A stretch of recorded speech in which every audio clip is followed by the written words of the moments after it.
We do have a full meeting coming up, so I'll just welcome everyone. Thanks for coming, and as everyone jumps on board, it's great to see. We've got 20 people so far. We'll get there. Maybe hit 40 before the end of the day. Anyhow, I'd like to welcome you to this beautiful sunny Saturday. We're having a great day here in the garden. Notice the plum blossoms are actually showing their color already, which is a real treat.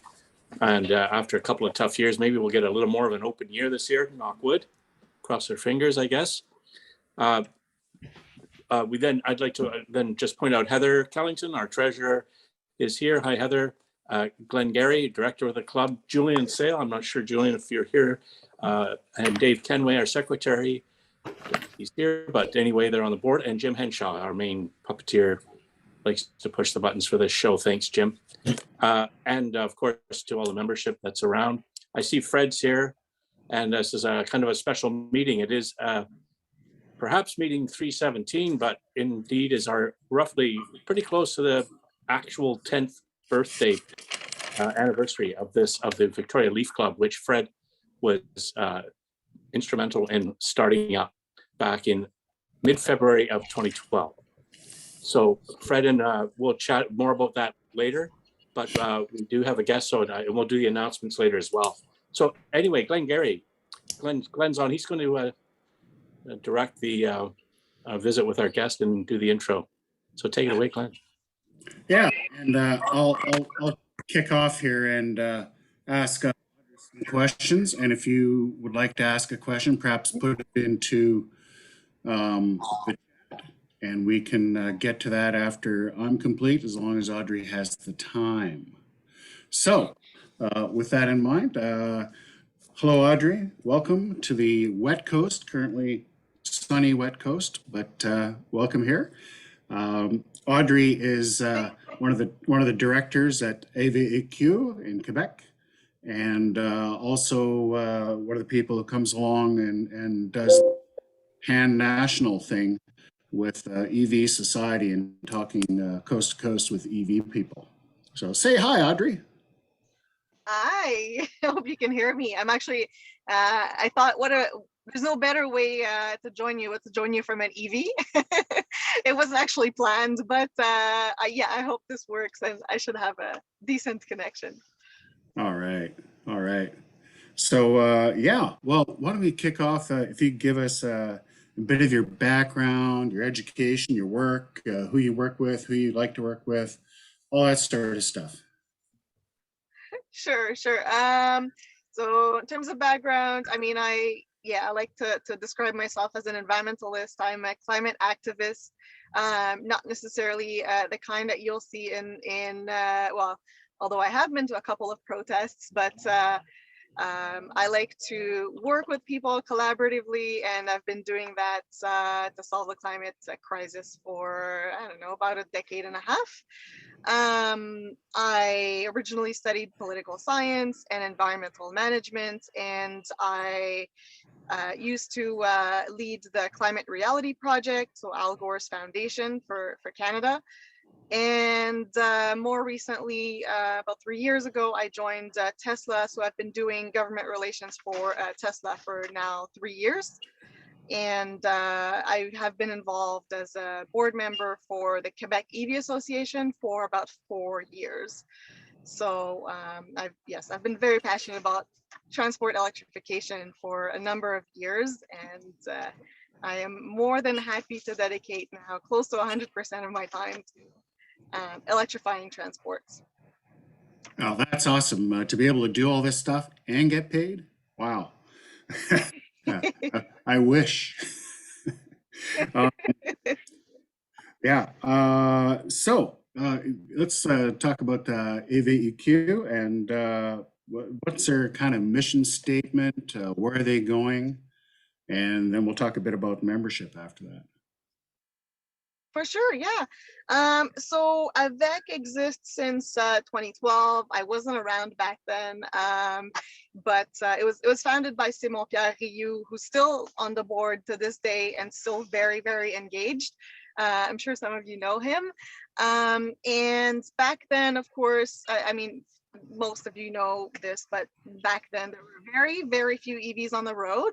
And, you know, they attracted a lot of looks. A lot of people were wondering what those little leaves were in most cases. So Simon Pierre decided to start the Quebec EV Association to educate people and essentially raise awareness on EVs and get people as excited and passionate as he was. The association has grown a lot. We now have roughly 14,000 members in Quebec. I forgot exactly how many. I think it's like 3,000, a little over 3,000 members that are what we call gold members that are contributing financially to the organization. So we have a membership fee of $50 for those members. And the other members are either free or a smaller contribution. But yeah, so fundraising aside, I mean, we have a lot of volunteers among those members, and the most important activity that the association does is the test drive events.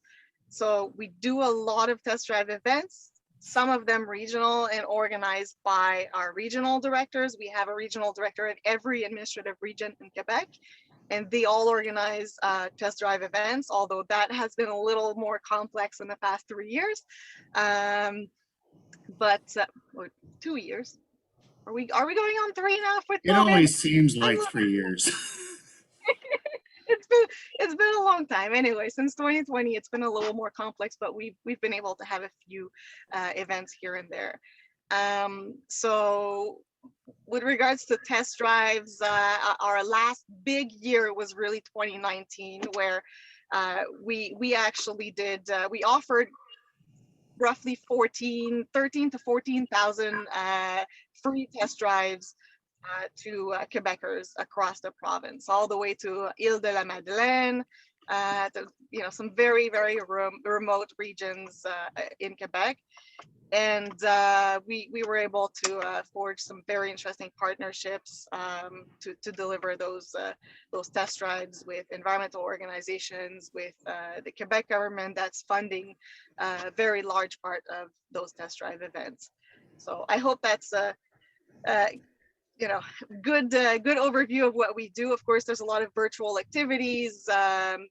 We've done a series of 48 very short videos since the beginning of the pandemic, when we had to turn to virtual activities rather than in-person test drives. And so we actually prepared 48 very short videos, about 30 to 45 seconds, to answer some of the most common questions on EVs. But that's, yeah, in a nutshell, that's what the organization does. Good nutshell. Yeah, that's awesome. And you say you're getting funding from your government. How does that work? Yes. So the Quebec government in, I think it was mid 2018, decided to set aside $4 million to promote transport electrification. Now, we didn't get all of that. I think we'd be a lot richer if we did, but, and I have to mention that all of the board members are 100% volunteers, but so $4 million were set aside for a 3-year campaign, which was titled Roulons Électriques. And that campaign was actually coordinated by Équiterre. So if you're familiar with maybe environmental defense, so I'm not sure Équiterre is that well known in BC, but Équiterre is a very, very prominent environmental organization in Quebec, and they managed that entire envelope. They used a chunk of it for a mass media communication campaign about EVs. So we've got TV ads, radio ads, very frequently on EVs. And the other part was distributed to diverse organizations that essentially pitched an idea to promote electrification. So AVEC was the main partner in charge of delivering test drive events. And so that is how we managed to get funding for our test drive events. We were able to do test drive events before, but they were much smaller. We didn't really have a budget to advertise them, so it was a lot of word of mouth. So that helped a lot. Oh, that's awesome. I'm going to ask a question I know that our president, David Grove, has been itching to ask. He wants to know how to say the phrase bums in seats en français. Bums in seats. Des fesses dans des sièges. There we go, David. I know you wanted it. My French and that it goes to the Irish pub thing with the bums in bed makes money, with the inns that connected to the pubs, because the pubs don't make any money. It's all about beds. So bums in beds or bums in seats sells EVs. Okay, enough of the beds thing, David. Moving on. Okay, so we saw the latest data coming out of the government with regards to EV uptake in Canada, and we see that BC per capita percentage is higher, but there are a whole lot more physical EVs in Quebec. What can you say about the EV uptake in La Belle Province? Last numbers I saw, and pardon me, because I don't have all of the data off the top of my head. I'm obviously joining from my phone in a car, but last data I saw, Quebec had EV sales of about 9.5%. I think that was Q3 of 2021. So 9.5% sales. And if I remember correctly, BC now has something like 10 or 11% EV sales of light duty. 13. Okay. So I missed the last data on that, but yeah, I think definitely BC is higher. I mean, I can make a lot of hypotheses as to why that is the case, but I think part of the reason for that is that while both provinces have a ZEV mandate, the ZEV mandate in BC is generally more stringent than the ZEV mandate that we have in Quebec, which has been in place for a little longer, but hasn't really had any effect lately, just because the stringency was just too low. It is still too low.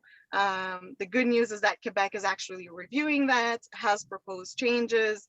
It will take significant tweaks to what was put on the table just a couple of weeks ago, but I think we can get there and beat BC again.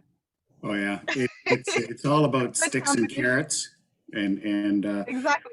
The carrots in Quebec are much bigger, but the sticks in BC for the dealerships are bigger, and they're being reviewed as well, because we've for the OEMs, OEMs, not the dealers. Yeah, the OEMs. We told them that a few years ago. Like, you're shooting way too low. We're going to meet this way early, and we did. So we know they're reviewing them, and we hope to have them here sometime soon to be able to talk to that themselves. But no, EV uptake in Quebec has been pretty awesome. Again, another hydro powerhouse in Canada. So we both have a lot of very clean electricity on our grids, which makes our EVs even better than other provinces. So I think we talked federal side of things. What does AVEQ talk federally? And I'm talking AVEQ, Tesla. Yes, of course.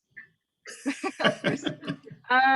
Yeah, AVEQ submitted some comments to, and again, this is not me. I don't do government relations for AVEC specifically, but I know that AVEQ, led by Simon Pierre, submitted comments to the federal government with regards to the ZEV standard that is being considered right now.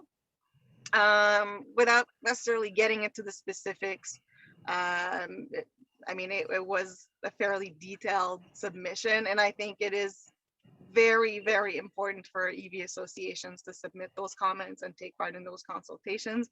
I believe the Victoria EV Association has also been involved in that consultation process, if I'm not mistaken. But I think it's incredibly important because there are a number of stakeholders who do not necessarily support a ZEV standard, or at least do not support the necessary stringency.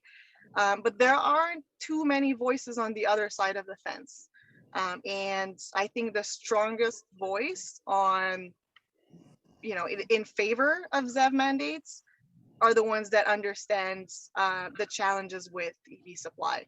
And it's EV drivers who have had to wait in many cases for several months or even up to a year and a half, just to put their hands on the EV that they've ordered. So it's incredibly important, I think, for associations like VIVA and AVEC to speak up.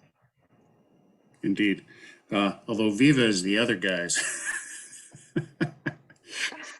So you don't use the VEVA? No, we're VicEVA. VicEVA. Oh my, sorry. The Viva guys on here are loving this right now. That's true. About 25% of the You people all are have- from VIVA. Yeah. Is there anything else you want to? Well, I'm not sure how much you can talk about Tesla in general. I mean, we all kind of know that somewhere around 70% of all the EVs sold in Canada are Tesla, so they're pretty key to the uptake of EVs, period, in the country. And I'm not sure how much you can comment on any of that. The uptake, the support, the supercharger rollout, the potential of the supercharger rollout having a CCS component so that other cars can use it. I wish I could speak to that. I wish. I'll plead ignorance on that one. Can Yeah, I I'll just pick it. Does Audery work for Tesla now? I do. Oh, okay, then, okay, I understand you can't say anything. Tesla Richmond today, which is one of 4 delivery centers in Vancouver, is going to deliver 90 cars today in Richmond, 90 cars. Yeah. I think you know more than I do. I don't know. Yeah.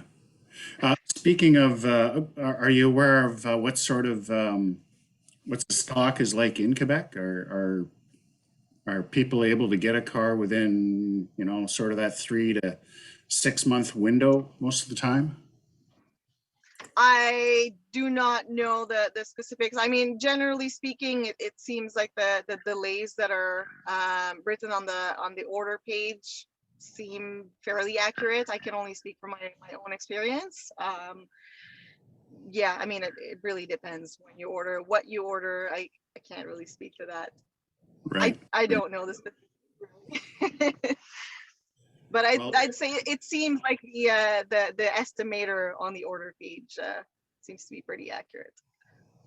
Right. Yeah, I was just wondering about the other makers in Quebec as well. The Kias. Oh, in general, Yeah. general, it really depends on what you order. I mean, again, I'm speaking. It's anecdotal, but because there is no. There's no detailed research on this. The only research that I know of is from Dunsky, and what they look at is inventory, so dealership inventory specifically. Yeah. So that obviously doesn't, give a full picture. But based on the surveys that have been done on behalf of the Roulons Électrique, the campaign that AVEC participates in and offers test drives, the surveys that we conduct are done generally 6 to 12 months after the test drives. And we ask participants whether they are planning to buy a vehicle, on what timeline, what are the barriers to buying a vehicle. And one of the main barriers is the delays. And so I think that speaks volumes. People are generally very informed. Based on their answers, we can tell they've really done their homework, and they've been shopping around, and knowing that not only is this a key barrier, the delays, but it is also a growing barrier. From quarter to quarter, we see this being increasingly important. So a very significant portion, roughly a little bit more than a third, if I remember correctly, were reporting delays as being their key barrier. Yeah, I think it's fairly safe to say that OEM supply is the only thing that's stopping anybody from meeting mandate numbers, right? It's like it's never been a demand problem. The problem has always been supply. And No, and no incentive can fix that.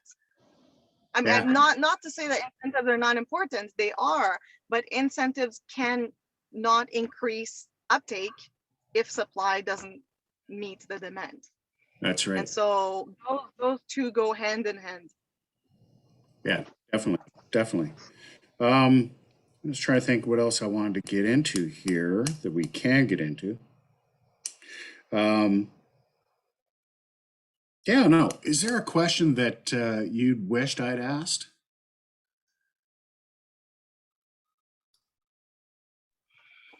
Well, that was your trickiest question so far. I don't know. I mean, we didn't talk about. I mean, I did mention membership for the association, but we didn't talk too much about sort of like the recipe for success. And I'd really like to hear from you guys as to how VicEVA is funded, what challenges you're finding on that side. I know for us, I mean, it's constantly a challenge to find ways to have stable funding. We've been lucky in terms of getting project funding from the government, but in terms of having funding that is stable enough to have an executive director and a permanent staff, this is a big challenge. Yeah, for us, we're all volunteers here. We have a very flat structure. We we gather just enough money to do all the activities that we do. We've had some great support from our membership. We do a Western Hockey League night where we're the sponsor for that night. So we fill a local hockey arena with 7,000 people, EVs on the concourse, EVs out between the second and third period. We do those sort of things. We do drive arounds. Prior to COVID, we were doing 10 car shows a year, and with David's maxim in mind, bums in seats, taking people out for drives or just talking EVs all the time. And we have an active group of people who do our research, and then we do government engagement too. So, but we do keep it pretty flat. The budget is, black, black, black, red, black. We operate on basically about $10,000 a year, and we're a free club. There's no membership fees, so we have had generous donations from a few people here and there, plus sell coffee and cookies at the car wash. But so yeah, it's very thin, and the thought of having regular staff or indeed a permanent site, which would be a dream of mine, to where you could have almost like a clubhouse, and then have some kind of an information center set up with staffing and so on. That'd be just a fabulous thing. I think that could be done for a reasonable amount of money if we figure out how to shake that out of presumably government, but also industry may someday get wind of the fact, because we also work with solar, other alternate energy sources, but it's in our mandate to work with solar as well. So that might be a good reason to get some corporate interest. Yeah. Right. Yeah, and I mean, we were there a couple of years ago where we had a very, very tight budget. That was before my time, really. But I think what really kicked things off is that that financial support from the Quebec government, where we were able to get our heads a little bit above the water, hire people who were able to not only just sort of run the events, but also put in place some processes, databases, a portal where our volunteers can have the information, and all of those things stayed.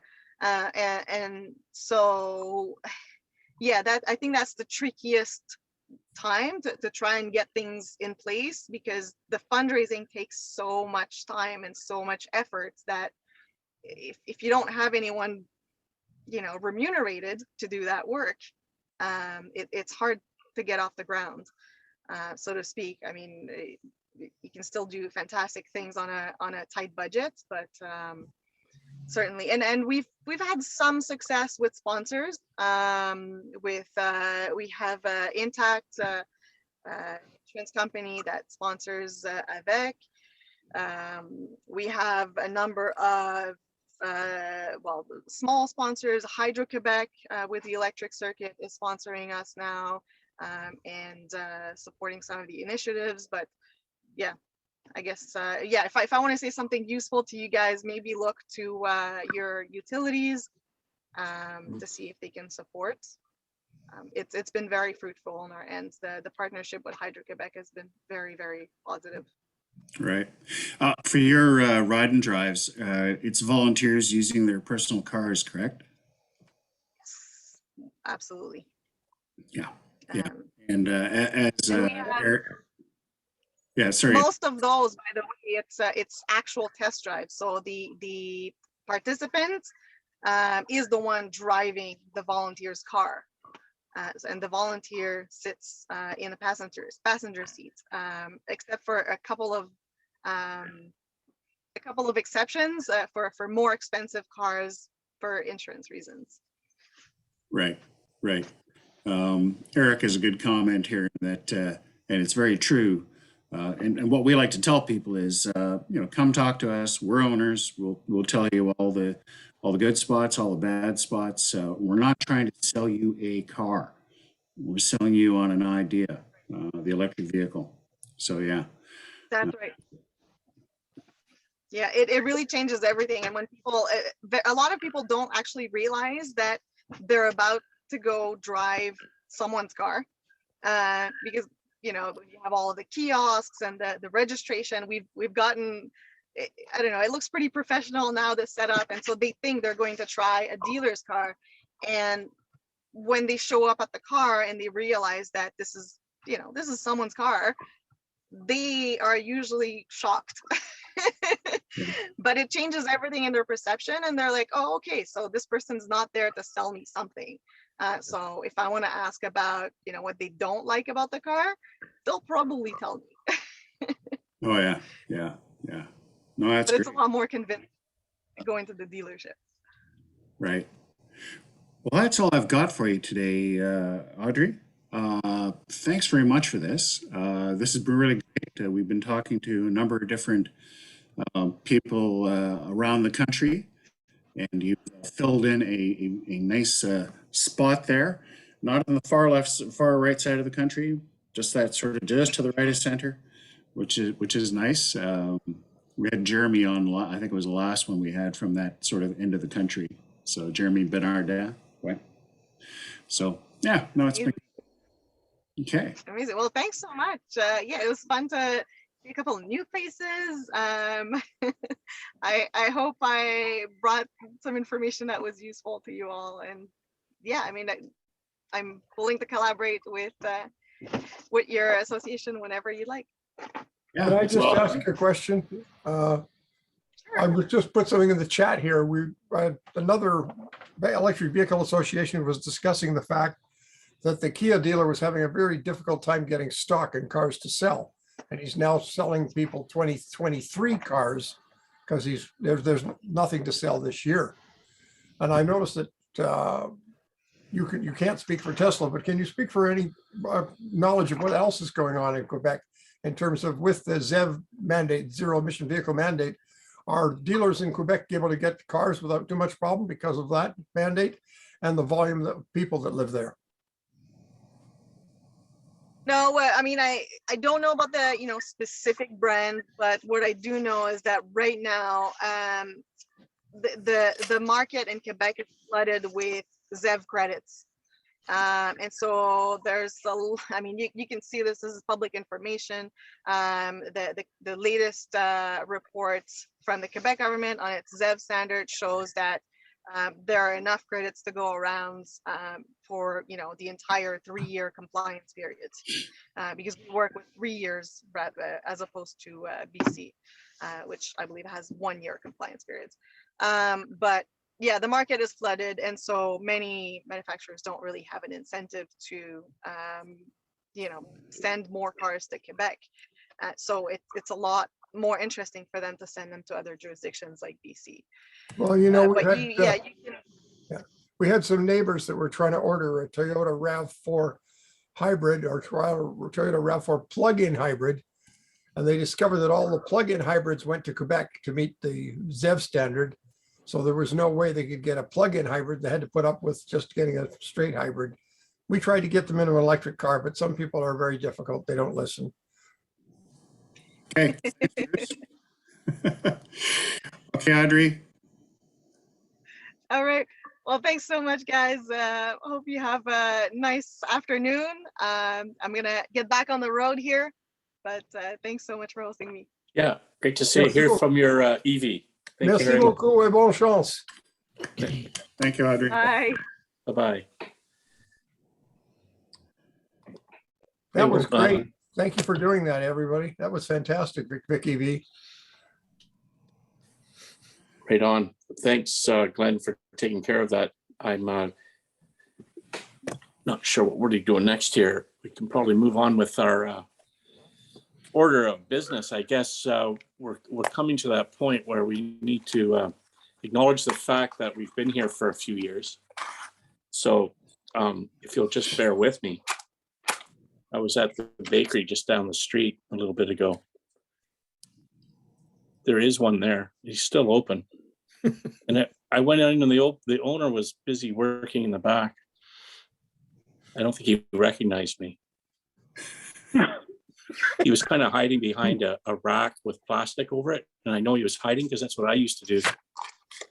When I was working, I had to get my work done. I didn't want to look at customers. You just sort of wheel a rack with a plastic bag with a cover over it and use it as a wall. But it is our birthday.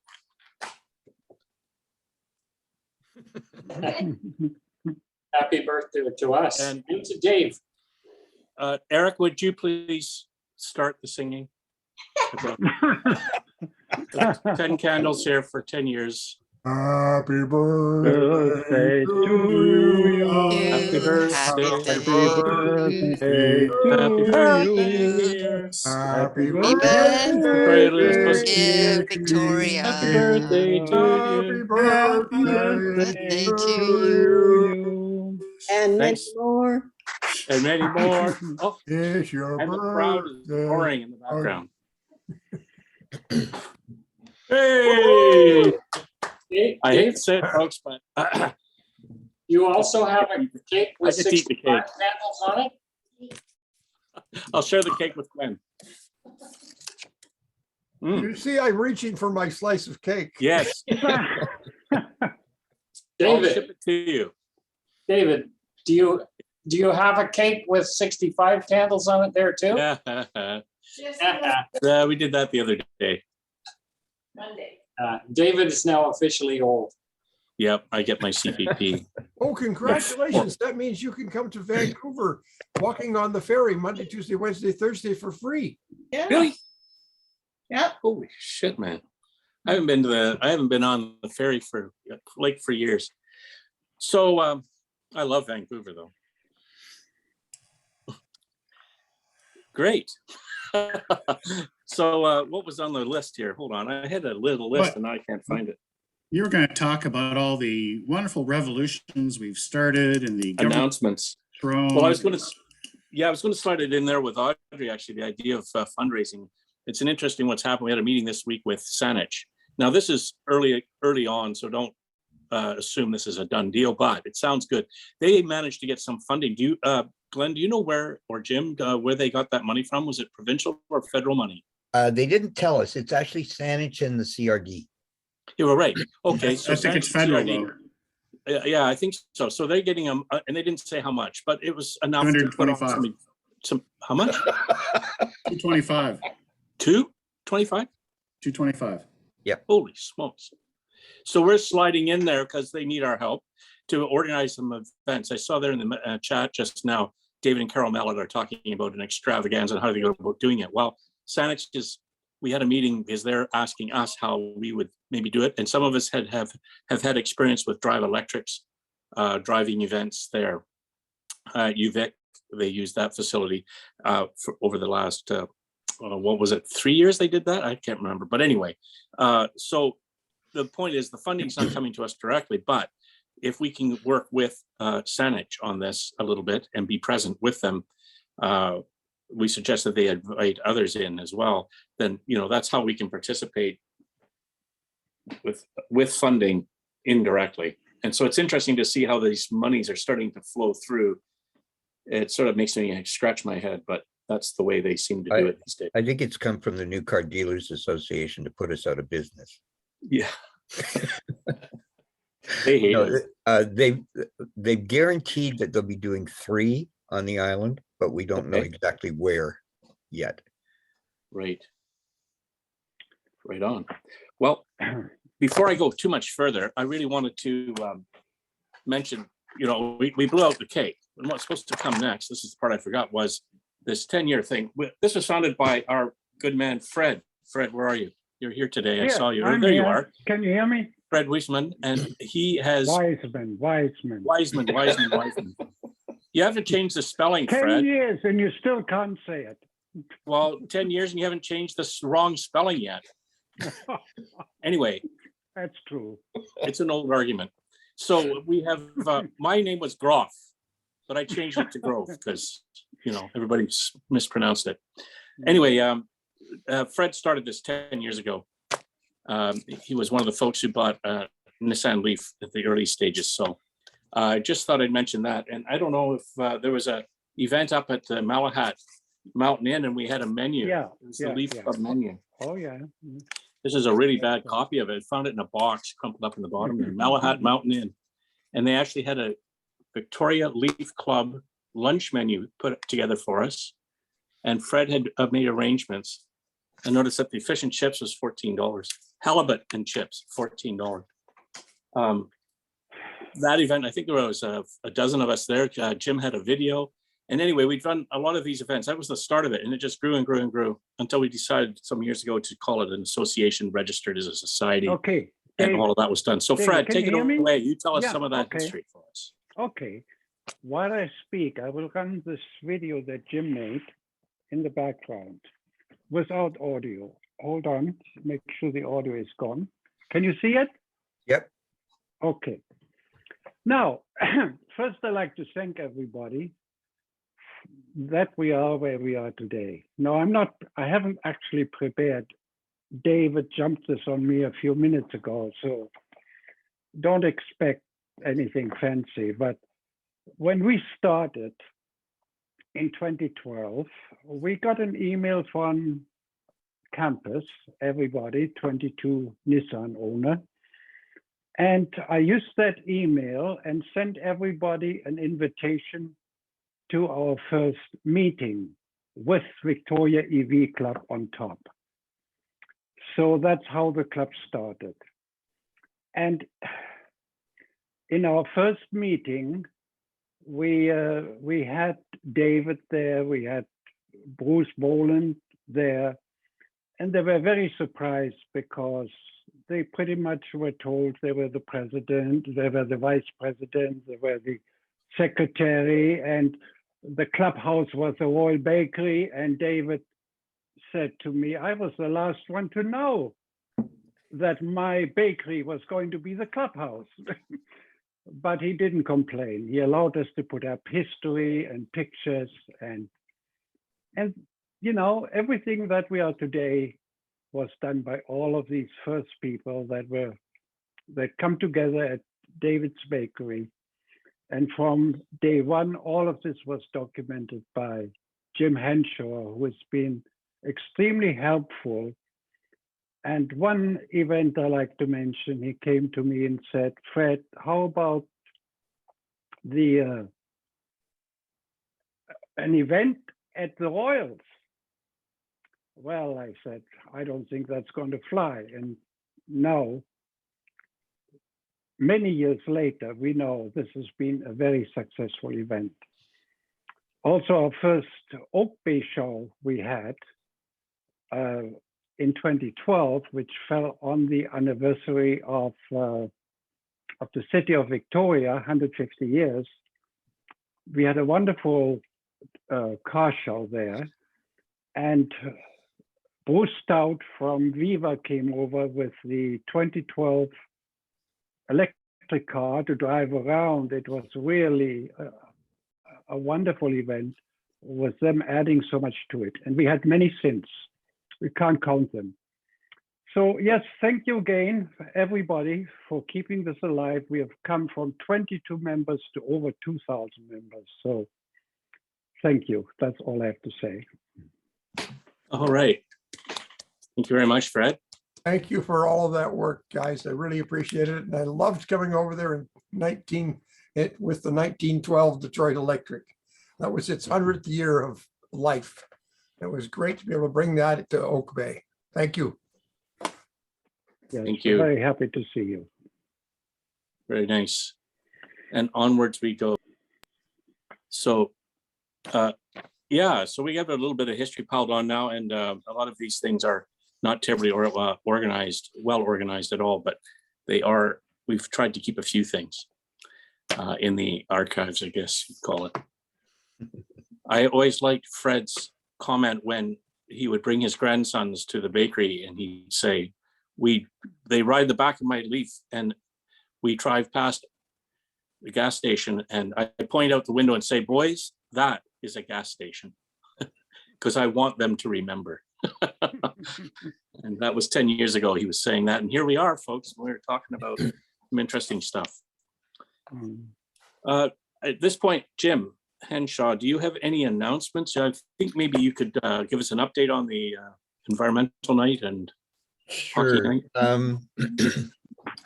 We oh wait, hang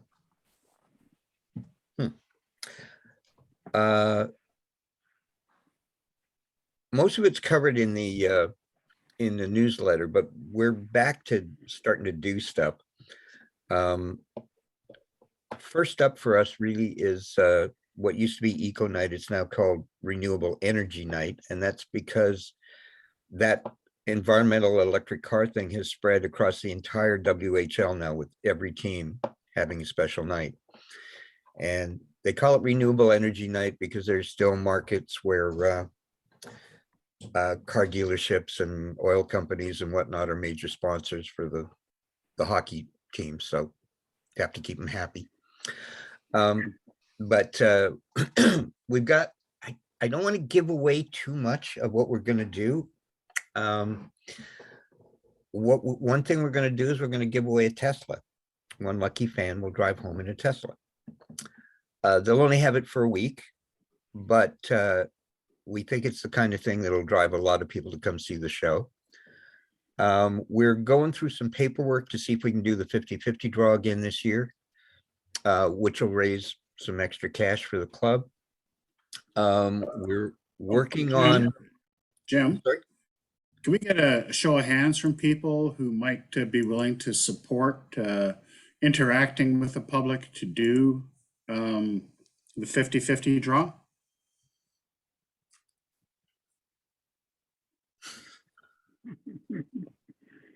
Stand up in the stand, say, get your 50-50 right here.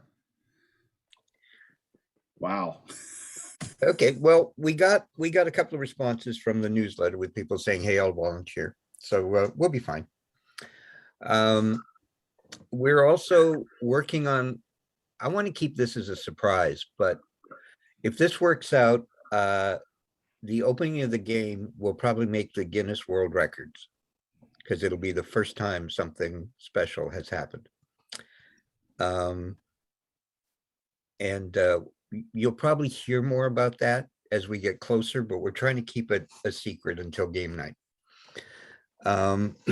We've got a lot of people, dealerships, solar companies, motorcycle companies all coming to the show with electric vehicles. This week, the Tesla Rangers committed to being part of the show. And we've got some larger vehicles on the road towards us, not to blockade the show, but to appear with it.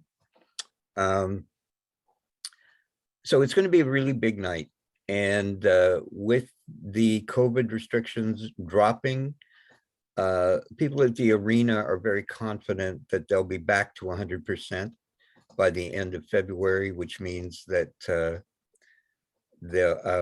we've got a chance to get 7,000 people. I was there last night, which was Pink in the Rink, which is their breast cancer charity night. And it was sold out at 3,500 people. So people are starting to come back. And this will go a great deal towards helping it, I think. After that, April 13th, we have the spring EV count, which has been moved to a hopefully warmer, drier portion of the calendar. And we're going to get Viva and Mid-Island and Comox and anybody else who wants to be part of it. Actually, we're gonna get the whole country to do it. Are we? We are. Okay. I am anyway. Okay. Glenn is taking care of the other 9 provinces and territories.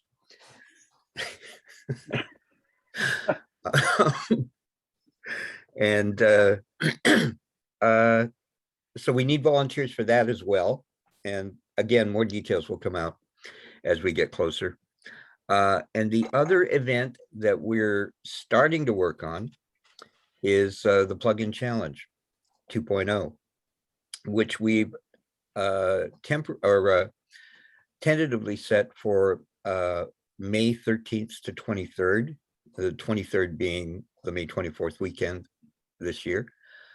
Jim, And we've got, Jim, wasn't that 16 to 21 with the 22nd being when we make our announcement at a barbecue on the Sunday? oh, that's not the notes I got, but Oh, okay. okay. It's in To be flux. announced. Things change, but we got a call this week because somebody had asked us to do something on the May 24th weekend, and we said, well, we're kind of busy with the Plug-in Challenge, and they wanted to know some details about it.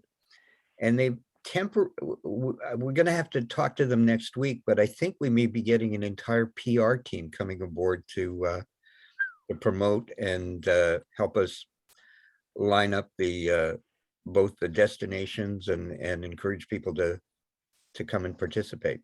So that could be a real increase in numbers participating. And and Bruce, this year you'll be able to be part of it because Viva's already committed to having a wing of the event in Vancouver in the Lower Mainland, and we're working on Sunshine Coast and a couple of other people in the neighborhood. And I think that's it for what we've got planned so far. That's awesome, Jim. I think we've got a question from Stefan here about the fully charged drive. Oh, Glenn, do you want to add? Yeah, Stefan just wanted to talk, or rather to let everybody know that Fully Charged with Bobby Llewellyn from England, that great YouTube channel and all that sort of thing. They do shows all over the world now. So there are 4 happening this year, and the closest one to us will be in San Diego. And that'll be 10 and 11 of September. So I know I'm going to take my butt down there because being a naval officer and a sailor, I've spent a lot of time in San Diego. It's a fun town. Can be anyway. So yeah, that's happening in San Diego, and then of course it'll be like an EV fest. There'll be cars from all over Hell's Half Acre, tons of vendors, lots of different speakers standing up to talk about different things. it'll be really interesting. So, yeah, we're going to promote that a bit, and look at maybe we'll go down in a convoy or something. Mhm. Not a freedom convoy though. Did you want to add to that, Stefan? Did you have some ideas, or are you just curious what's up? Maybe it Can sounds. you hear me? Yes. Yep.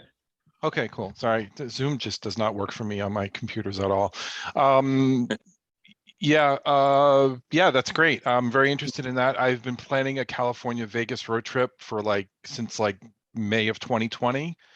And what I'm thinking I'll do is I'll go down with you guys and then I'll loop back through. I really want to do this route down to Vegas and then back up through Eastern Nevada and into Eastern Oregon and California and come back up that way. So I'm going to do a big loop, but I'll definitely ride with you or go with you guys at least one way.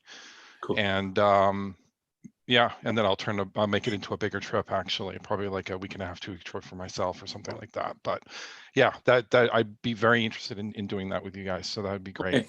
Connected to that, there are a lot of members who are going over for eFest on July 1st and 2nd in That's right. Vancouver, the electric car race, formula race. And is Kelly on? Or I know he was initially.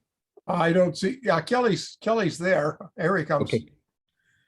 And Kelly, there is an electric festival that's is it connected with eFest or separate, but on the same dates or June 12th.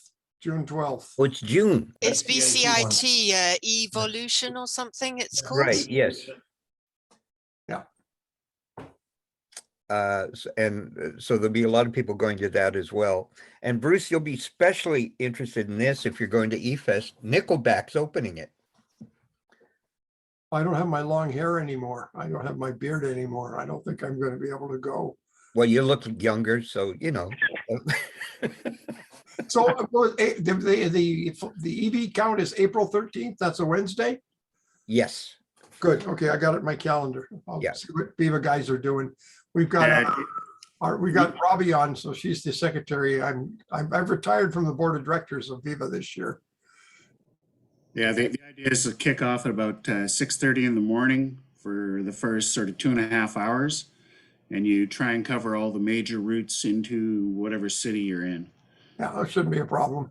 I'll stand on the Ironworkers Bridge overpass. Yeah, and it's kind of done like the bird count, so you got to identify them by species. Right. Shouldn't be a problem. Okay. We just watch the back end of them, the ones with the HOV stickers. We'll see if we can get some media involved in it too, over in the Vancouver side. That'd be kind of neat. We were amazed by the media coverage here. I mean, we were on every radio station, television. Great. It was remarkable. Yeah, so it's an upbeat thing. People really, Yeah. really responded positively and Well, just loved it. I remember when I came over and spent the ridiculous amount of money to drive my electric car across to Victoria for your circling of the Parliament you did that time. Yeah. And the kudos to the person that was, I don't know who it was, but it was a female in your organization that was sort of the spokesperson. I think she did a fantastic That job. was Kira. Yeah. Yeah, fantastic job getting herself on all of the different media. I think it was great. Very good. I just want to interject here quickly. I have a fellow, Harvey is here. Harvey, I'm really sorry I've forgotten your last name, but could you speak to your, we had a meetup back in September, folks, you might remember. He did the Drive Across Canada in his Audery EV and with Kent Rathwell, and he's here today. So this is wonderful. Anyway, and he's got a YouTube video. So do you want to speak to it real quick, Harvey? Yeah. there you go. I just wanted to thank everybody that showed up late evening on Saturday, the 17th, that was in the pouring rain, and we arrived at Mile Zero. That was quite the arrival. We were really, Kent and I were really happy to see everybody that did show up. And the following day, there was a few people that came back to Mile Zero, and when it was a beautiful sunny day. So I've been pretty busy lately, but I finally got a video made I have a videographer named Thierry Damilano, and he was in France for the longest time, and he finally came back to Canada about a month or so ago, and we got started on the video to recap the entire trip. So it's a 27-minute video starting from kilometer zero and going all the way to mile zero. So I'm happy to, put in the chat window the link, and I'm also happy to answer any questions that anybody would like to ask me in regards to the trip. Did you bump into Audrey in Quebec? Pardon me? Did you bump into Audrey while in Quebec? No, we actually, our entire trip through Quebec was late at night. We got into Rivière-du-Loup at just before midnight, and we got into Ottawa about 7 or 6 o'clock in the morning.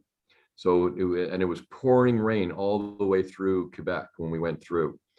So I really didn't have Kelly's contact info, and I had so many things on my mind. It was hard to, if I probably spent full time organizing the trip and organizing it to get hold of every electrical vehicle society member, I would have probably done that, but there was just too much going on. Yeah, sure.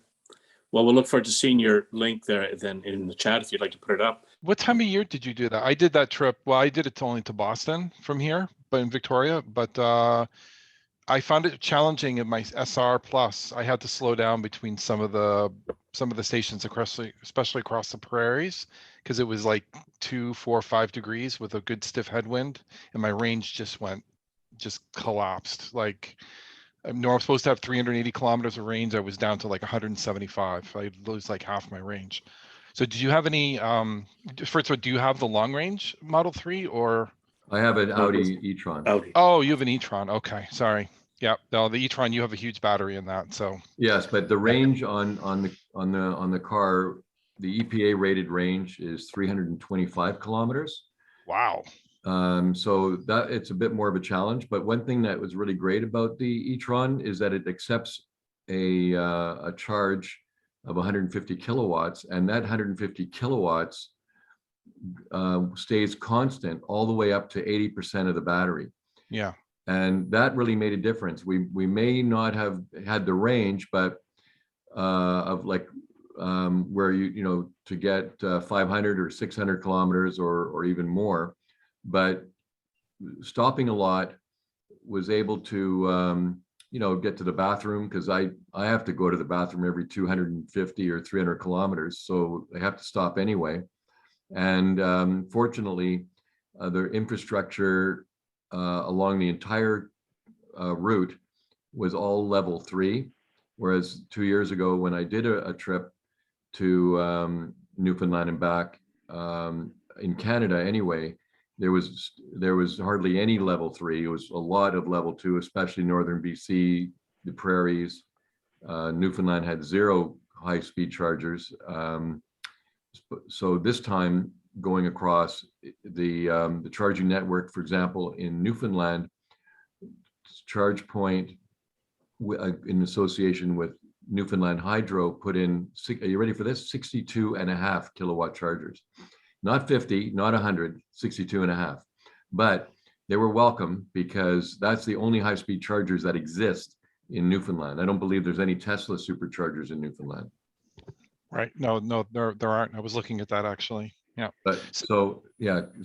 So going across, because once we got past, once we got into Nova Scotia and into New Brunswick, just past Newfoundland, or sorry, just past Fredericton, we got into the Petro-Canada chargers, which were able to, give me a true 150 kilowatts of power.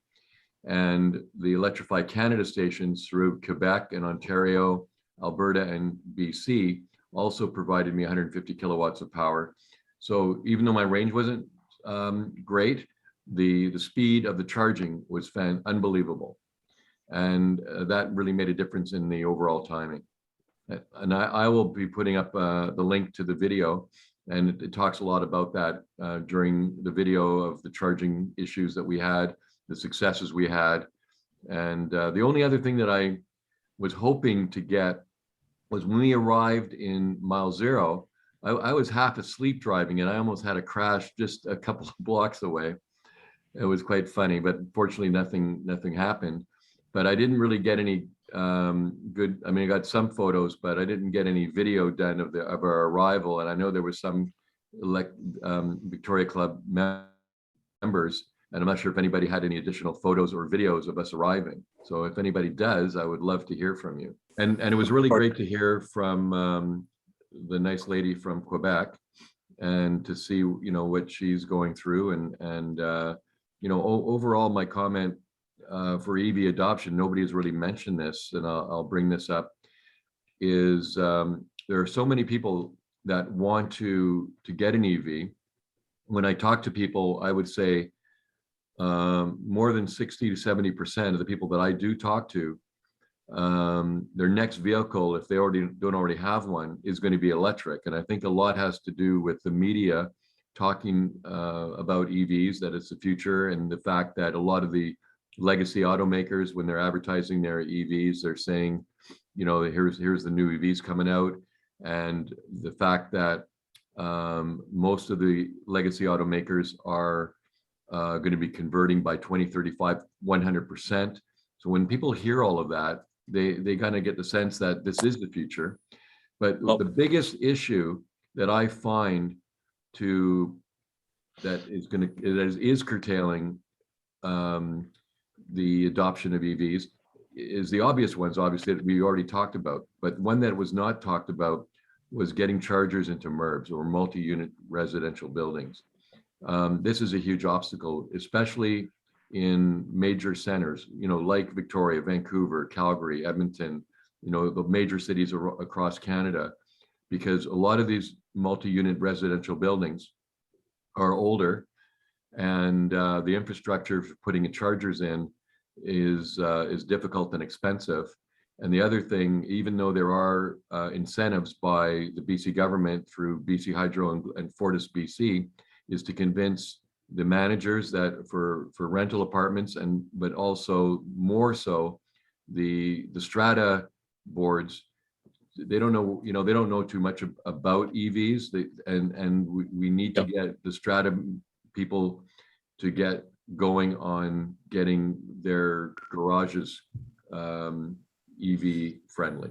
Yeah, we've been doing quite a bit of work with the club behind the scenes on MURB advocacy, and we have had some Zoom guests that over the past 2 years, in particular 3 years even, who deal with those issues, including contractors who do engineering. I'm sure Glenn has something to add to that. He does a lot of that work. Yeah, as of about 3 years ago, municipalities representing more than 50% of British Columbians had a mandate where all new construction had to have EV charging included. So that's the first step. Step one, we get all the new stuff has to have EV charging. And what happens after that is two things. You turn around and you make, you try and help groups make that change. But what will really make that change is the real estate market. Somebody shows up to a lovely condo somewhere and goes, hey, this is really nice. I think I'd like to buy here. Where do I charge my EV? Oh, you can't here. Oh, okay, see ya. And the message gets transmitted really quickly. In order to be competitive, it'd be like a lot of other things when you go look at a condo. It'll be on the checklist. Can I charge my car? So, you know, that's the one of the really good things about capitalism. If you're looking for one, but yeah, that's where the pressure will come, more so than anything else. And of course, you've got. I know Kelly's got some his oar in the waters there on how to backfit the technical side of how to get older MURBs up to date. But yeah, all that stuff's going to come. Thanks. That's good. And as far as Uptake, we can your point's well taken. And if you want to tune into the Super Bowl tomorrow, you're going to see some pretty juicy ads. I think Jim stuck a couple of links up, BMW ad and GM ad in particular. If we are to take them seriously, they seem to like making EV ads humorous. It's great. They're number one. I think desperate. I think General Motors is getting awfully desperate with the ad that they're going to show on the Super Bowl. Well, I mean, it was nice to see Mary Barra in the GM ad. Nice hairdo too. Yeah, she looks Is great. that Mary? Yeah. Oh dear.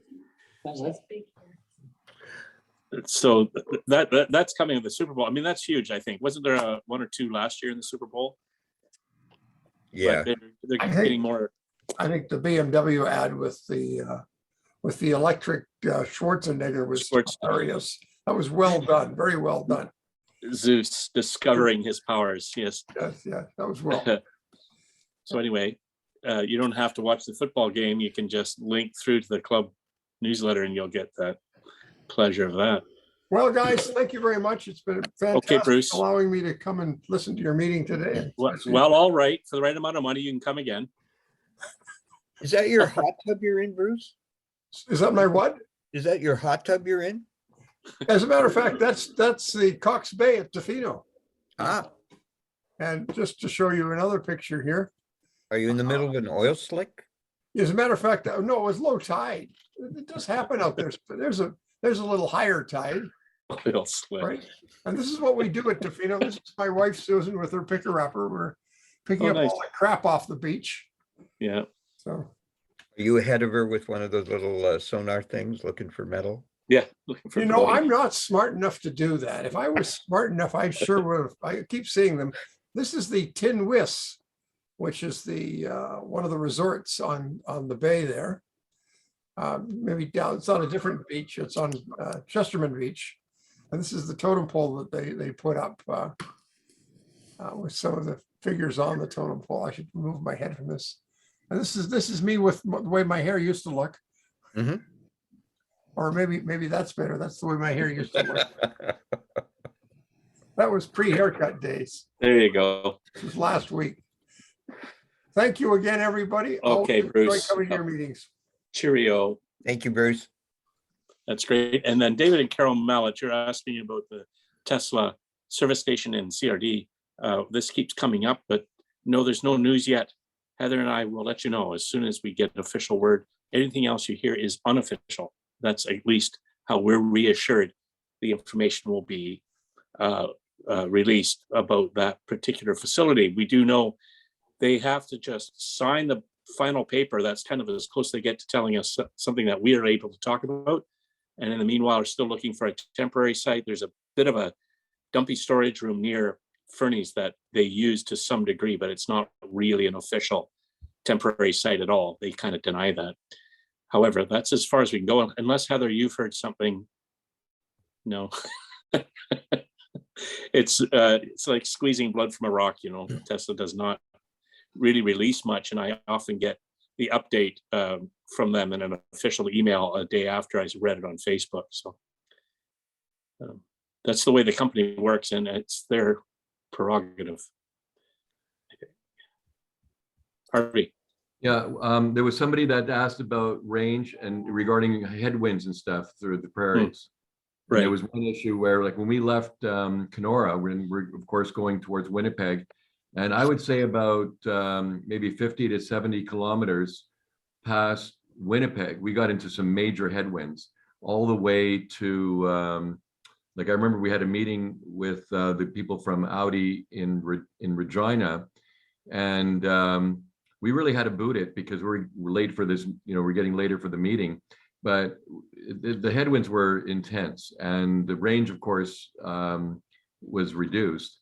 But because we were, I would say, you know, that we had a lot of Petro-Canada stations along the way on the Trans-Canada in the prairies, that we were able to charge very quickly, and we just kept going, and we actually booted it. I think our average speed was well over 100 kilometers an hour, and our range may have been 250 to 300. I can't remember exactly. But there is a link on my website, which shows the actual charging log of our trip. And that website is marianneselectricdrive.com, and I can post the website on there too, on the. Yeah, do that. Mhm. Because in there's a lot of information on the log, and there was actually 2 logs that were made, actually 3 logs. It's all attached to the same Excel file, and there's 3. One was the log that I did when I went across 2 years ago, and then the one that I did when we went across the country back in September. But Wilf Stemel, who is the president of Electric Vehicle Society, contacted me a few weeks after we completed the trip, and he is a real Excel aficionado, you know, and he actually redid my spreadsheet. So I've got his spreadsheet there as well. His is even more detailed than mine. Mine's a little bit simpler, but I'll post the website, and people can click onto the charging log. Right on, perfect. Jerry, how's your new Kona battery holding up? Speaking of range. Well, very good. Gary had a new battery. Just tell him quick. It was a very smooth. What's that? Sorry, just tell them quick what you're talking about, what I'm talking about, the reference to your battery. Yeah, it was a very smooth swap, just a few hours. And I've been charging to 90% in town from my home charger. And that's what they recommended. They said, you know, on the highway, you should limit it to 80% because you're getting the speed to 80%. And you can get quite a range anyway at 80%. So you might only have to do one stop rather than just sit there and try to get it to 90 or 100%. But 90% in town, I'm getting close to 500 kilometer range. So it's just amazing. Well, that's good. And you had the new battery as part of the recall notice or the warranty update on your car. Correct. Correct? Yeah. Everybody's aware of that then. That's good news. And I read a quick article just before the meeting. It came up again about fires, and EV fires per 100,000 vehicles is way teeny fractional compared to gas vehicles. So there's a lot of debunking going on at the same time now. I noticed it seems to be coming out of the woodwork. I'm hoping that's not a fluke and more of a trend. Anyway, we know that EV demand is high, so we just got to get those boys building more cars. Fight the FUD. Fight the FUD. Fight the FUD. Fudly do right. So anyone else want to comment? How's it going, Shelley? You enjoying your car? I saw you smiling a bit. So I thought I'd jump on. I'd like to comment, David. Kelly, yes, hi. At BCIT, I finally got permission to enable billing, taking money to use the DC fast chargers at BCIT. And so the drawbacks of it is that parking, of course, wanted their share of the revenue. So they wanted $1 for every 15 minutes that someone was parked at the DC fast chargers. So we're charging $16 an hour in 15-minute blocks to match what parking wanted for getting their dollar. So it's $4 for every 15 minutes. So if you're there for 14 minutes, you're billed for the one block of 15 minutes. If you're there for 20 minutes, you get charged for 2 blocks of time. So of that, so to explain, so of the $4 per 15 minutes, $1 goes to parking. 5% of the money goes to Stripe to collect the money for us. And then about just under $12 or $11 per hour goes to my group in order to cover the electricity costs and maintenance of the stations. So in June, when people are going to come to BCIT, if you want to use the fast chargers, make sure that you sign up ahead of time for a charging account and put some money on it. Oh, that's cool. So it doesn't stop after the 50-minute increment, eh? Like a, like a timed out thing. No, right? It wants to stay going as long as you're charging. Right. Huh. If your car fills up and stops, the billing stops too. I don't have any control to charge for an idle afterwards. But basically, we don't want to turn it off because you're still there taking up the spot, so no one else can use it. Right. So you're getting for what's the flow rate of power that? I mean, I know it depends on the car, but what's the potential? So it's a 50 kilowatt station up to 120 amps. Okay. For those of you that know what that means. That's interesting, Kelly. Thank you for that. Okay. Anyone else got a brilliant insight or a bad joke? Eric, you're not allowed to give bad jokes. So you've got one. That's strictly Dave's purview. That's just my purview. Shelley. Any more news? I haven't really heard anything about the changeover in the metric standard and time versus kilowatt kilowatts being drawn. Yeah, for charging. Any more news on from Measurement Canada? Well, Glenn's shaking his head there. I don't know, Kelly, are you up on that? No. Yeah, I've heard some information on this. I've got a big beef on that. I feel that just like when you go to a gas station, you get charged by how much gas you buy, not by how long it takes you to fill your tank. And some cars take very slow amount of time to charge, and some cars take a very fast amount of charge. Right. Some takes more charge, some takes less charge, and there's different, price points. Like I know in Electrify Canada, which I'm very familiar with, if your car takes less than 90 kilowatts, your charging rate is, and I can't remember if it's 30 cents or less or something, but my car takes 150 kilowatts, and because the car communicates with the charger, and my car can do 150 kilowatts per hour, they charge you at a higher rate, which I believe is 57 cents, almost double. And when you're getting your 150 kilowatts, which is most of the time, you don't mind paying that because you're getting a faster rate 3 times faster than 50 kilowatts at a BC hydro charger. Right. So you're really getting charged the same amount, but you're getting it for a third of the less time. So that's worth something, getting it a lot less. There is perks to a lot of companies, mostly OEMs, but not all OEMs. Lucid Motors is doing this as well, is partnering with Electrify Canada and Electrify America in the United States, wherein you purchase a Volkswagen, an Audi, a Lucid, a Kona, I believe is also one, where they give you 2 to 3 years of free charging at Electrify Canada for the first 30 minutes, which is really a huge benefit. When I purchased my car back in 2019, Electrify Canada didn't have their stations hooked up yet. They weren't all installed.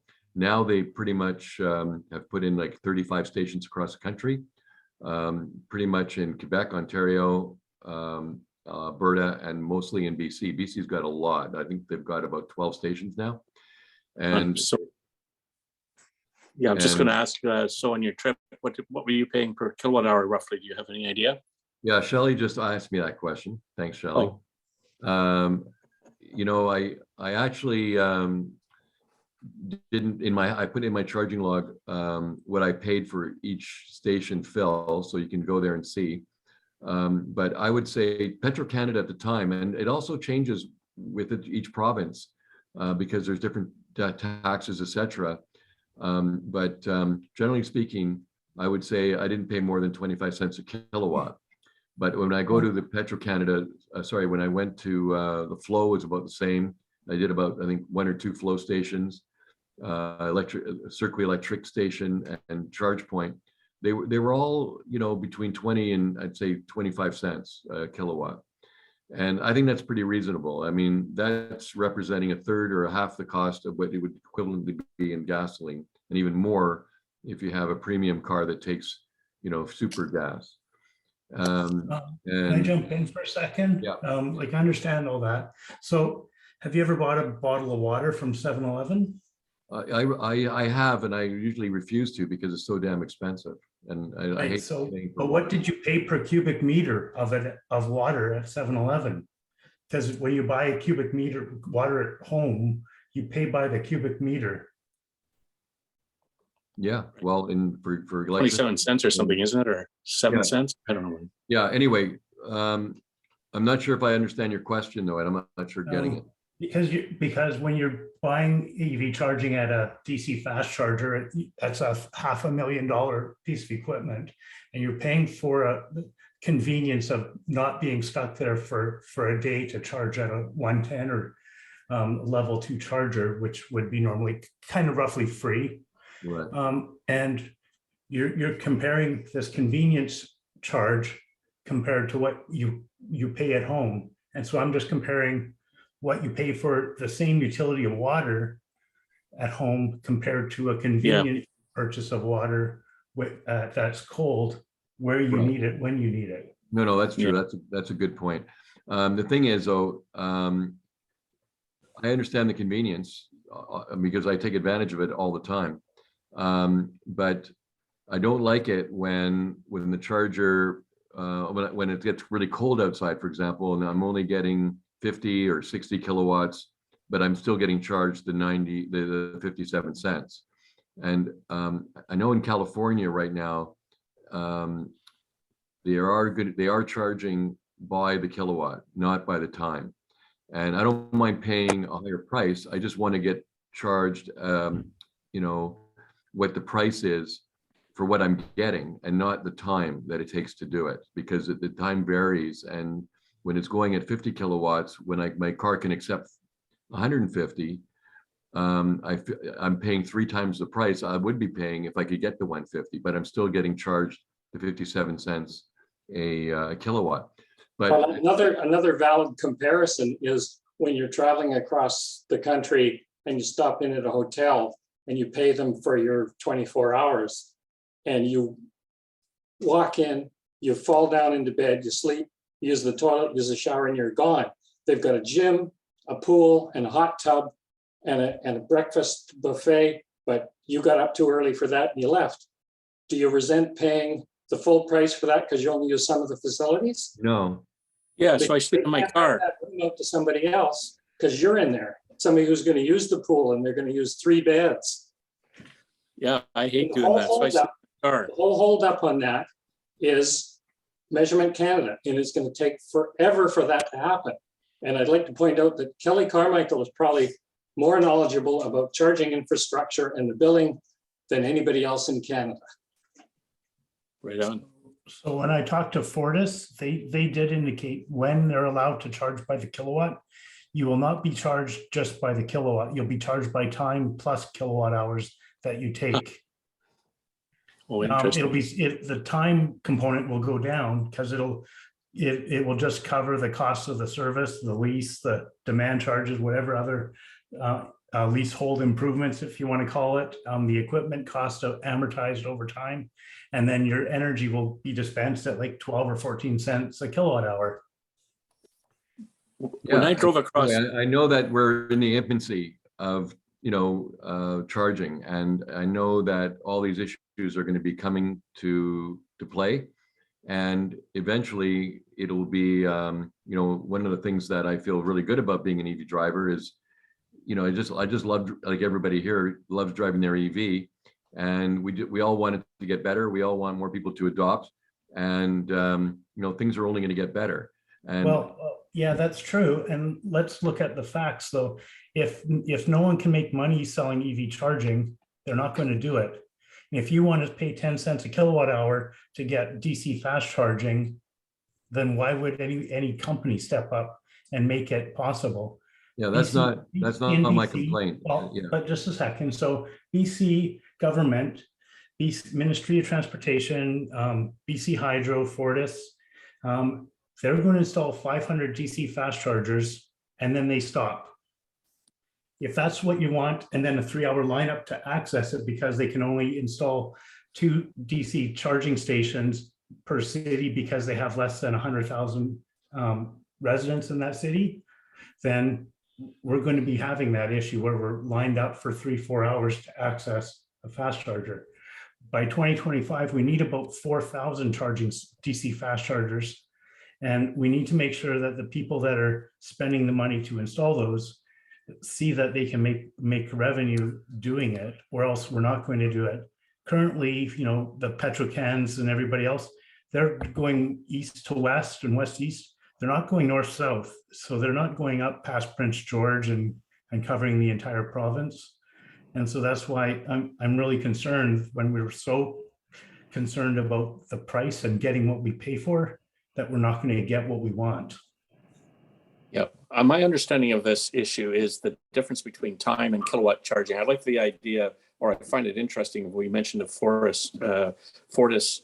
So you're kind of paying for your time sitting there using that valuable spot, and then you pay for the product that you take. That makes sense to me. But then everybody's on the same footing, right? As long as the cars are on the same footing. What I don't like is when you charge by time and one guy is getting 5 times the juice in the same amount of time as somebody else. That just doesn't make sense. You don't go and buy sliced salami at the deli by the minute. I'll have 60 seconds of sliced ham, please. You don't do that because it just doesn't work. So I understand that completely, that part of it. But you don't how we work this out is good, because if I'm paying, either. If you rent a vehicle. Yeah, I'm just saying, if I'm going to spend 50 cents a kilowatt hour, I'll happily do that, because when I'm on the road, that still only works out to about 10 cents a kilometer. And in a car like the Model 3, which compares favorably with the BMW sports car, with all of these vehicles they pay premium gas, it's costing them a lot more than that. So it's still cheaper, 10 cents a kilometer. And if I'm around town, it's a nickel a kilometer if I'm charging out. Meanwhile, it's 2 cents a kilometer if I charge at home. Well, these rates are fine. But if I go into a supercharger and I've got my Tesla and it's filling up super fast, and a guy comes in with an older Leaf and he's taking juice at a third the rate, that's not fair. And I think that it's about a fairness of charge for product flow to the consumer, and how they work that out, go nuts. Do what you got to do to make money. Because I agree, Kelly, they've got to make money, or it just won't happen. The build out. So Dave, if you pull in with your Tesla that'll charge up fast, and you pull in behind Shelley who can't charge fast, and she's taken forever, and she lives 2 blocks away and she's the home charger, but it's cheaper here or whatever, that you're going to be pissed off at that Leaf driver who's charging slowly and taking up, and maybe they because it's slow, they walked off to the coffee shop and they're sitting there taking up the time. There's no incentive for them to move along. Yeah, well, a lot of the chargers, like downtown Victoria, there's a time limit, and Tesla does a sitting charge, right? If you walk away, they just charge you quite a bit, like it's $1 a minute if you're finished charging and you just sit there. There's different ways of dealing with that. But why is that fair then? Why should they be allowed to charge you $1 a minute if you're not taking any product, even though you just kept arguing that you should only pay for the product you take? Well, that's because you're done charging, the machine's done, and you're taking a spot that's valuable. Who cares if you're taking 1 kilowatt or 100 kilowatts? That space is still being used. And you're arguing both sides of the coin, that one, you should encourage people to move on when they've taken enough or full, and then saying, but you should only get charged for the number of kilowatt hours that you've taken. No, I think we're talking about capacity. So the flow of kilowatt hours goes slow into a car. One car goes fast into another car for a certain price per minute. This is inequitable. If there's a lineup at the deli counter, I have to wait half an hour for my meat. That's welcome to the world. If the Tesla chooses as a proprietary decision to charge an idling charge, which they warn the people, once your car is close to being full, they send you a notification. When the sites are 50% busy or more, they charge $1 a minute idling charge, and you get that warning. It's like a parking ticket that you expire in your parking space. It's the same thing. It's like someone at the deli has got their order, but they're not moving away, and you can't move up. Yeah, they're just going to stand there. Well, that doesn't happen. So, well, some people are painfully slow, and it is really frustrating. But when I go and buy my sliced meats, I'm paying the same amount per unit of product as that Well, person has left time. when you sell like a package with a dozen rolls in it, you sell it for one price. But when you sell them one at a time, you sell it for a higher price. Do you not? Per unit. Yeah. And if somebody Well, came in, Well, it's a discount for buying 12. bought a slice of bread from you, the labor that you put into that is much higher. And the same thing's going to happen with this. In order to make it equitable, the hardware and the software and the service of that equipment is going to cost more. So overall, yeah, it's going to be equitable, but the overall price is going to go up because they're going to pay for all that infrastructure. Well, it's no different than gasoline. We pay per volume. Period. That's all that's it, right? So you plug into a charger, you pay for a kilowatt. At home, you And don't if it pay takes for a five- kilowatt. You pay for a kilowatt and a per day Kilowatt charge hour. and a connection Pardon? fee. When you get electricity at home, you pay a per day fee for the electricity to be connected to your house. $6.50 for the meter, 2% levy for TransLink, plus a kilowatt hour fee. And so you think that buying gas is just one price, and there's all sorts of taxes in there as well, but you think of it as just one price, but electricity isn't sold that way. And if you take 100 kilowatt commercial but that's a service, different- you have to pay demand charges on it. And so there's all but these that- other costs that you Well, think that's- you're just getting.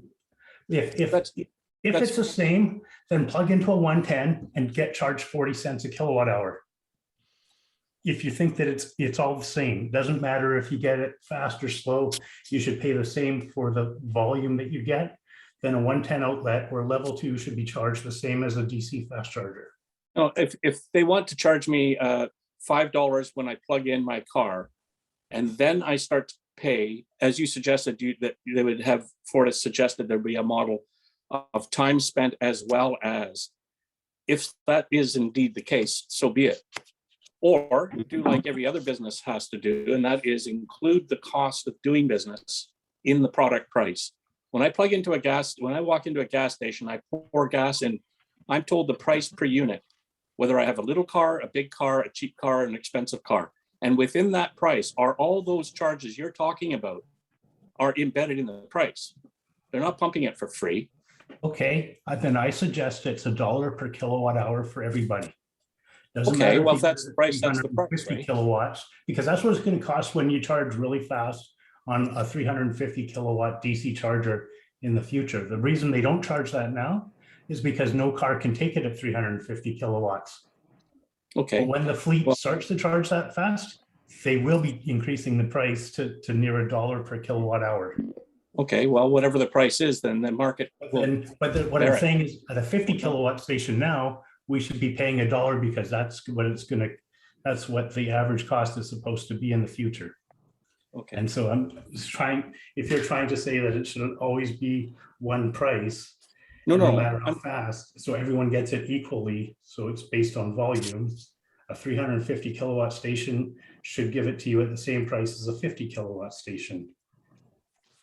Electrify Canada has that problem now, that they have CHAdeMO connectors that can only charge at 50 kilowatts, and they have a 350 kilowatt station. So how will they amend that to make it fit your solution that you're going to get volume? Well, I don't know, but that's an industry problem to solve, isn't it? The consumer really just wants a certain amount of product for a certain price that is equitable for whoever is buying that product. And that's it. From the consumer perspective, then it's up to the challenge, it's up to the industry and its engineers to figure out how to do that to their benefit or to their satisfaction. And I don't think you as a consumer are going to be happy with the industry's answer to your problem. Well, maybe not. So then maybe I don't buy an electric car. And this is the challenge we're up against, trying to figure out good solutions to these problems, but charging different people with different cars because of different flow rates of the product, I think isn't fair. But they're not charging you based on, they're trying to make it as fair as possible. Well, I don't know, Shelley's Leaf and my Tesla don't buy in 5 minutes, don't get the same amount of juice. No, but you get the same utility. If she's taking up the space, then she has to just decide whether or not it's worth her time. Well, that's fine. Okay, Kevin. We'll do another show about this subject, and we can hash through this It's thing. a huge issue, and I agree with you, and I understand your point of view, and I am trying to make sure you understand the other side, what they're trying to solve. Well, I know the charging issue is a problem. I mean, the gas industry had to figure out how to get gasoline into big trucks down the road safely into the ground to big tanks after selling it in the back end of hardware stores out of barrels with a 1 gallon tin can that they measured out and then poured into cars. Well, that was a bit of a challenge too, and they figured it out. So we'll figure this out. I think it'll happen. And if the price is right, great. I suspect in 5 years, we'll be paying just like gasoline, way bloody more than we think we should have to. At least I have the option, I hope, to charge at home. Now, when I'm on the road traveling, there's a utility, there's a convenience, I'll pay what I gotta pay. I did that driving to Toronto, and the time charged states were comparable most of the time to the charge by kilowatt hour states. And they were, by Tesla's foresight, available readily. It was not an issue. And it only added a few hours of time on my trip because you got to go to the washroom and sleep and do all those things anyway and eat. So that whole trip, it worked out to 24 cents a kilowatt hour. 6 months later, all the prices raised to 36 cents a kilowatt hour. It was still way cheaper than gas. For me to expect that energy to come to my car that much cheaper than gas is, I think, a bit of a stretch. It's like free charging doesn't make any sense to me. So if they got to charge $1 a kilowatt hour, so be it. Gas is up $1.70 a liter now. It's 30 cents a liter or a kilometer, which is like $2.10. I go 7 kilometers at 30 cents. That cost me $2.10. And my Tesla does it for a nickel, say 6 cents. For the same distance, say 42 cents. So electricity is still cheaper. David? Yo. Yeah, I want to say something on that. I think that charging is an essential service, and the federal government should make a law by which an equal amount is charged. Now, the owner of the electric charging station may decide to charge more, but there should only be one charge. I agree with that. It should be per kilowatt hour. It should be kept simple and straight. It's up to the owner what they want to charge per kilowatt hour if they own the gas station to make, the charging station to make money. So that's what I think. Okay. Well, the gas stations make all their money on the store anyway. They make That the was money a on. great conversation and learning experience. Yeah, well, the debate goes on. You know, gas stations make all their money on the grocery stores, right? The little convenience store. They don't make any money pumping gas. My friend went bankrupt pumping gas for 2.6 cents a liter. So I worked for him. David, it seems clear that we need to be working on a coffee and donut machine that also charges. Absolutely. Per donut or however many donuts you can grab in a minute. No, it's got little windows on the thing, so you can, it's like a vending machine. And if they can break the code to get power to every house, I'm sure we can do this. No, it's a huge subject, and I think that having Kelly's expertise and view of the thing is fabulous. It's a bonus.